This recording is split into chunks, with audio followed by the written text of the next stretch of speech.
भारत बहुत बड़ा है, लेकिन फिर भी बहुत छोटे होने का विरोधाभास भी पैदा करता है। जब आप किसी शहरी क्षेत्र में अपना व्यापार शुरू करने या अपना घर बनाने की सोचते हैं, तब आपको अचानक ये एहसास होगा कि लाइसेंस, परमिट, मंजूरी का जाल कैसे आपकी उम्मीदों पर पानी फेर देता है। यहाँ तक कि भारत के एक सामान्य नागरिक के रूप में भी कोई भी कभी भी कानून और जटिल नियमों के सही होने का लेकर भरोसा नहीं कर सकता।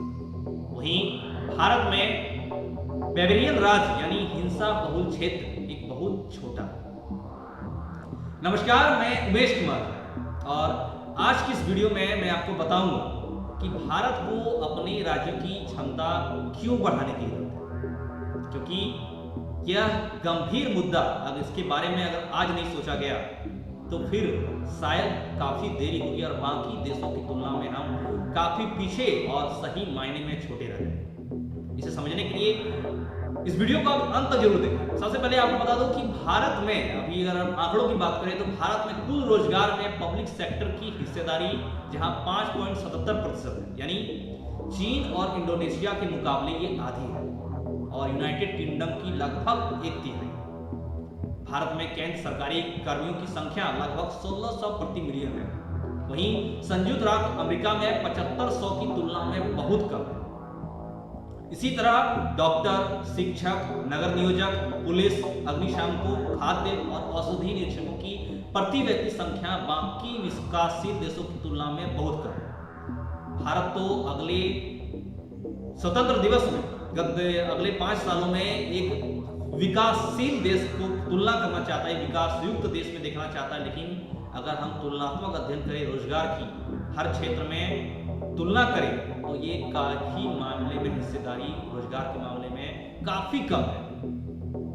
भारत के राज्य जीडीपी टैक्स रेशियो और सार्वजनिक खर्च यानी जीडीपी रेशियो से छोटे हैं। ये बात काफी गंभीर है। लेकिन चाहे सार्वजनिक वस्तुओं के प्रावधान हो, वेलफेयर पेमेंट हो या न्याय प्रणाली हो, ये सब सरप्लस से ज्यादा कमी की कहानी को बताते हैं। इस मायने में ये जाहिर करता है कि भारत बड़ा होते हुए भी किस तरह काफी छोटा है। अपनी क्षमता न होने की वजह से कई बार राज्य सरकारें केंद्र और राज्य के द्वारा चलाई जा रही स्वास्थ्य सेवाओं को आउटसोर्स करना बंद कर देती है। कई बार राज्यों की भूमिका पर बहस होती है, जैसे स्वास्थ्य, शिक्षा, सामाजिक सुरक्षा पर सार्वजनिक खर्च में राज्यों की बड़ी भूमिका और राज्य एक साथ विकास की भूमिका पर बहस करते हैं। जब भी किसी राज्य की विकास की बात आती है तो राज्य और केंद्र में ये बहस होता है कि केंद्र ने ये पैसा रोक के रखा है, केंद्र ये नहीं कर रहा है, केंद्र से वो नहीं हो रहा है, राज्य में ये नहीं हो रहा है, यानी कि आपसी बहस में विकास पर ध्यान नहीं दिया जाता। वहीं दूसरी ओर उनके आलोचक छोटे राज्यों के पक्ष में बहस करने के लिए कई सारी नीतिगत खामियों को गिनाते हैं। फिर चाहे वो शिक्षा हो, बाल मृत्यु दर हो, कृषि हो, कंपनियां या परिवहन या अपराध ही क्यों हो, उनका तर्क है कि छोटे राज्य का प्रदर्शन सभी मोर्चों पर निराशाजनक होता है, खाली डिसअपॉइंटिंग। हालांकि दोनों पक्ष इस बहस में कुछ है जिससे चूक रहे हैं और ये सच है कि भारतीय राज्यों के लोग पतले और काम में मोटे होते हैं। यानी इस बात को कहने के पीछे का कारण ये है कि सार्वजनिक संस्थानों में बनाए गए सिविल सर्विसेज और उनके नियम अधिकारियों के बीच अंतर पैदा करते हैं और इन वजहों से राजनीतिक कार्यपालिका और सिविल सर्विसेज की नीतियों को लागू करने की शक्ति को खत्म कर दिया गया। भारतीय प्रशासनिक सेवा यानी आईएएस के 2 अधिकारी टीवी सोमनाथन और गुलजार नटराजन की किताब स्टेट कैपेबिलिटी इन इंडिया राजकोषीय और राजनीतिक परिणामों के बिना चीजों को बेहतर बनाने के उपाय बताती है। ये किताब आपको पढ़नी चाहिए, देखनी चाहिए। अब एक उदाहरण बताता हूं। उदाहरण के लिए विभागों के अंदर नियमों और कानूनों की शक्ति एक व्यक्ति पर केंद्रित है। ऑस्ट्रेलिया, मलेशिया और यूनाइटेड किंगडम जैसे देशों के उदाहरण बताते हैं कि नीति निर्माण और उन्हें लागू करने की जिम्मेदारियों को अलग करने से काम में तेजी आती है और नई बातों को बढ़ावा मिलता है, जिससे कार्यक्रम स्थानीय मुद्दों के लिए बेहतर हो जाते हैं। जैसे भारतीय राष्ट्रीय राजमार्ग प्राधिकरण है, वैसे ही जिसे भारतीय राष्ट्रमार्ग प्राधिकरण है जिसे राष्ट्रीय राजमार्ग परियोजनाओं को लागू करने का काम सौंपा गया है, जबकि इसमें नीतिगत निर्णय मंत्रालय के स्तर पर किए जाते हैं। सोचिए, भारतीय राष्ट्रीय राजमार्ग प्राधिकरण का जिससे राष्ट्रीय राजमार्ग परियोजनाओं को लागू करने का काम सौंपा गया है, लेकिन इसमें नीतिगत निर्णय मंत्रालय के स्तर पर किए जाते हैं। इस तरह इस व्यवस्था में देरी और लागत बढ़ने की संभावना बढ़ जाएगी और बढ़ती है। आपको बता दूं, इसके अलावा इन नियमों को लागू करने का ये जिम्मेदारी आगे की पंक्ति में खड़े अधिकारियों पर भरोसे न करने की सोच को बढ़ावा देती है और इसकी जवाबदेही को बढ़ाती है। इस सोच को तोड़ा जा सकता है, ऐसा नहीं कि ये टूटेगा नहीं। राज्य एक अपर्याप्त क्षमता में एक दूसरे को फाइनेंस और पावर देती है, लेकिन इसके लिए बड़े अधिकारियों को निर्णय लेने का अधिकार भी दिया जाना चाहिए और ऐसे ही इस सोच को बदला जा सकता है। तकनीकी अंतर की बात करें तो बड़े पर्दों पर बैठे लोग जब पॉलिसी बनाते हैं तब उनमें तकनीकी खामियां नजर आती हैं और इन्हीं फाइनेंस, कॉन्ट्रैक्ट और आर्थिक मामलों के से निपटने की कमी की वजह से राज्यों में कंसल्टेंसी फर्म का नियुक्त किया जाता है। मीडिया रिपोर्टों के अनुसार केंद्र सरकार ने पिछले 5 सालों में बड़ी कंसल्टेंसी फर्मों यानी प्राइवेटाइज हाउसफुल कूपर्स कई संख्याओं Deloitte, Ernst and young, KPMG और मैकिन्से की जरूरी कामों को आउटसोर्स करने के लिए 500 करोड़ से ज्यादा पैसे का भुगतान किया। वो लोग जो आईएएस सेवाओं में नहीं है, जैसे भारतीय राजस्व, आर्थिक और सांख्यिकी सेवा, जो आईएएस सेवाओं में नहीं है, यदि उनके पास अच्छा स्किल और विशेषज्ञता है तो इन योग्य अधिकारियों को अच्छा मौका मिल सकता है। मिड और सीनियर लेवल पर सिविल सर्विसेज यानी आईएएस एंट्रेंस एग्जाम पर इस तकनीकी अंतर को भरने में मदद कर सकता है। मिशन कर्मयोगी यानी सिविल सेवा क्षमता निर्माण के लिए राष्ट्रीय कार्यक्रम, जो एक मिशन कर्मयोगी है, उसके तहत विभिन्न स्तरों पर सिविल सेवकों को विषय से जुड़े प्रशिक्षण दिए जा सकते हैं और इसी तरह बाजार में प्रोफेशनल स्टाफ को बढ़ाए जाने की।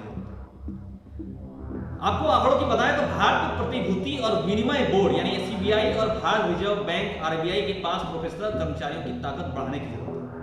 इसमें लगभग 800 प्रोफेशनल हैं, जबकि यूएस में सिक्योरिटीज एंड एक्सचेंज कमीशन के पास कॉर्पोरेट्स को चलाने के लिए 4500 से अधिक विशेषज्ञ हैं।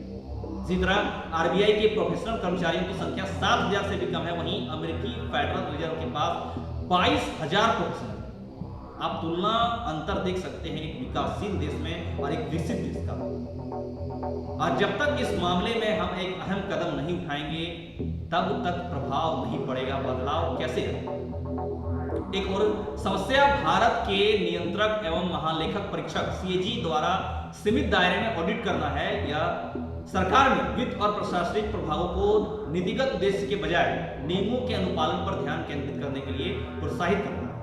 वहीं अन्य निगरानी एजेंसियों यानी केंद्र सतर्कता आयोग सीबीसी, केंद्रीय जांच ब्यूरो सीबीआई और अदालतों को समझे बिना किसी पूर्व सूचना का उपयोग करने की प्रवृत्ति के ऑफिसर्स को नीतिगत मामलों में विवेक का उपयोग करने से दूर कर दिया। अधिकारी बड़े कॉन्ट्रैक्ट को रद्द करना पसंद करते हैं, भले ही उन्हें बढ़ाना बेहतर है। इसका सीधा परिणाम वस्तुओं और सर्विस की खरीद में देरी और अनावश्यक विवाद है। आपको बता दूं, अदालती फैसलों के खिलाफ अपील करना अधिकारियों का डिफॉल्ट तरीका बन गया है, जिससे सरकार सबसे बड़ी मुकदमाबाज बन गई।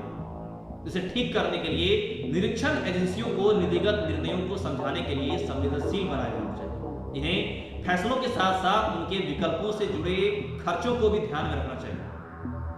नियामक निकाय यानी रेगुलेटरी बॉडी और रिटायर्ड ऑफिसर की नियुक्ति के लिए राजनीतिक इच्छा की जरूरत है। ऐसी नियुक्ति करने वाले लोगों को पिछली नौकरी की पेंशन लाभ के साथ साथ मोटी सैलरी मिलती है। ये सिविल सेवकों को राजनीतिक हेरफेर के प्रति संवेदनशील बनाता है और उनके लिए फैसलों को प्रभावित करता है। इस समस्या को रिटायर होने की उम्र 65 वर्ष करके और अभी तरह की नियुक्तियों के लिए एक तय सीमा बनाकर हल किया जा सकता है। जैसे कि सार्वजनिक बनाम निजी क्षेत्र की बात करें, अगर पब्लिक प्लेसेस और प्राइवेट क्षेत्र की बात करें तो सार्वजनिक क्षेत्र की राजनीतिक अर्थव्यवस्था भी इसकी प्रभावशीलता को कम करती है। परफॉर्मेंस से जुड़ी वेतन और बोनस जैसी प्रोत्साहन योजनाएं जो निजी क्षेत्र में काम करती है, सार्वजनिक क्षेत्र में बहुत प्रभावी नहीं है। सार्वजनिक क्षेत्र को सामाजिक भलाई में योगदान देने के लिए आंतरिक रूप से प्रेरित व्यक्तियों को आकर्षित चाहिए, यानी कि उसको आकर्षण करना चाहिए। वहीं विरोधाभासी रूप से सार्वजनिक रूप में अपेक्षाकृत उच्च वेतन इसकी प्रभावशीलता को कम कर देता है। नौकरी की सुरक्षा और बेहतर कामकाजी परिस्थितियों के कारण सार्वजनिक क्षेत्र में जोखिम और कौशल समायोजित वेतन निजी क्षेत्र की तुलना में कम होना चाहिए। हालांकि भारत में छठे वेतन और सातवें वेतन आयोग द्वारा पर्याप्त वेतन वृद्धि के कारण स्थिति विपरीत होगी। अगर आप टॉप को छोड़ दें, शीर्ष को छोड़कर अधिकांश की बात करें तो स्किल स्पेक्ट्रम के लिए, अधिकांश स्किल स्पेक्ट्रम के लिए सार्वजनिक क्षेत्र का वेतन निजी क्षेत्र के वेतन से बहुत अधिक है। यह नीतियों में भ्रष्टाचार को बढ़ावा देता है, क्योंकि यह सरकारी नौकरियां को सभी के लिए बहुत आकर्षक बनाता है, भले ही वह सामाजिक रूप से प्रेरित हो या नहीं हो। ये वेतन आकर्षक का केंद्र बनाता है, आकर्षित करता है, जिसका हल भविष्य के वेतन आयोग द्वारा मिड वेतन वृद्धि और सरकारी नौकरियों के लिए ऊपरी आयु सीमा में कमी में। इसके अलावा उच्च आर्थिक विकास जो निजी क्षेत्र में कई आकर्षक नौकरियां पैदा करता है, सरकारी नौकरियों को उन लोगों के लिए कम आकर्षक बना देगा जो पैसे के बारे में सोचते हैं। यानी कि कुल मिलाकर ये उपाय भ्रष्टाचार को कम कर सकते हैं और सामाजिक रूप से प्रेरित व्यक्तियों के सरकार में शामिल होने की संभावना बढ़ा सकते हैं।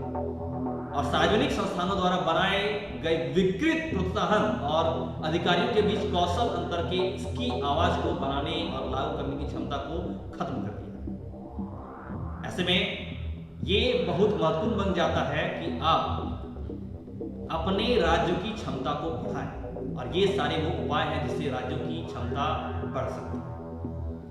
आज की इस वीडियो में फिलहाल इतना ही। हम आगे आपसे फिर मिलेंगे कुछ नई और अच्छी कहानी के साथ, कुछ महत्वपूर्ण खबरों के साथ। हमारे साथ ऐसे ही बने रहने के लिए धन्यवाद। जय हिंद, जय भारत।